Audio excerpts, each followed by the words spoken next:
ছোট একটা সিদ্ধান্ত, এমনকি ছোট একটা কাজ, এমনকি কারো মুখে বলা ছোট একটা কথা তোমার জীবনের গতিপথ বদলে দিতে পারে। সুন্দরবনে একটা প্রজাপতি হালকা একটু ডানা ঝাপটালে সেটা কিন্তু কক্সবাজারে বড় কোনো ঘূর্ণিঝড়ের কারণ হতে পারে। কি শুনতে অবাক লাগলেও এমনটা হয়।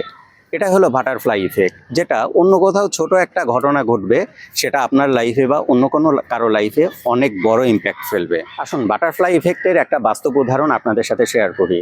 ধরুন আপনি অফিসে যাবেন, আপনার বাসায় সেদিন খাবার রান্না হয়নি, আপনার বের হতে একটু লেট হলো। এর ফলে কি হলো? আপনার মেজাজ খুবই খারাপ হলো। আপনি বাইরে বের হলেন, বাইরে বের হওয়ার পরে হয়তোবা দেখলেন যে রিক্সাতে আপনি অফিসে যাবেন, সেই রিক্সাওয়ালা আপনার কাছ থেকে 10 টাকা বেশি ভাড়া চাইলো। তাতে আপনার প্রচুর মেজাজ খারাপ হলো। কেন? কারণ আপনার তো আগেই মেজাজ খারাপ ছিল। তখন আপনি কি করলেন? রিক্সাওয়ালা মামাকে খুব কড়া করে একটা ঝাড়ি মেরে দিলেন। এই ঝাড়ি মারার ফলে তার মন খুবই খারাপ হলো। সে হয়তোবা প্রথমে আপনার সাথে একটু তর্ক করার চেষ্টা করেছে, কিন্তু পরে সে থেমে গিয়েছে। তারপরে কি হলো? সারাদিন তার মন খারাপ থাকলো। সে মন খারাপ করে কিন্তু রিক্সা চালালো। এদিকে তার বাসা থেকে তার বউ কল দিল, তার বউয়ের কথায় তার খুব মন খারাপ হলো। সে সেখানেও আবার ঝাড়ি মারলো। এর কারণ কিন্তু আপনি, কারণ আপনি শুরুতেই তার মনটা খারাপ করে দিয়েছেন। তারপরে কি হলো? তারপরে সে রিক্সা চালানোর সময় মন খারাপ করে রিক্সা চালানোর সময় একটু অন্যমনস্ক হয়ে গেল। কোনো একটা গাড়ির সাথে সে ধাক্কা লাগলো, ধাক্কা লেগে সে বড় কোনো অ্যাক্সিডেন্ট হলো। অ্যাক্সিডেন্ট হওয়ার পর কি হলো? তার জীবনটা কিন্তু চলে গেল। এখানেই কি শেষ? এখানেই শেষ হতে পারতো সব কিছু। হয়তো বা 1 মাস পর তারই মেয়ের ভর্তি পরীক্ষা ছিল মেডিকেলের, সেখানে তার অ্যাপ্লাই করতে হবে। তার মেয়ে কিন্তু ডাক্তার হতে পারতো। ডাক্তার হয়ে কোনো না কোনোভাবে সে হয়তো বা আপনারই প্রিয়জনের জীবনটা বাঁচাতো। কিন্তু দেখেন, তার মেয়ে ডাক্তার হতে পারলো না। লেখা ছিল ভাগ্যে। ভাগ্য তো অনেক ধরনের ডাইমেনশন থাকে। একটা ডাইমেনশন ছিল যে তার মেয়ের ডাক্তার হবে, ডাক্তার হয়ে আপনার কোনো প্রিয়জনের জীবন বাঁচাবে। তা আপনি সেই রাস্তাটা কিন্তু বন্ধ করে দিলেন। তার ফলে কি হলো? তার মেয়ে আর ভর্তি পরীক্ষা দিতেও পারলো না, ডাক্তারও হলো না। আপনার প্রিয়জন সেই ডাক্তারের হাতেই কিন্তু প্রাণ রক্ষা হওয়ার কথা ছিল, কিন্তু সেটা হলো না। আপনার প্রিয়জন মারা গেল।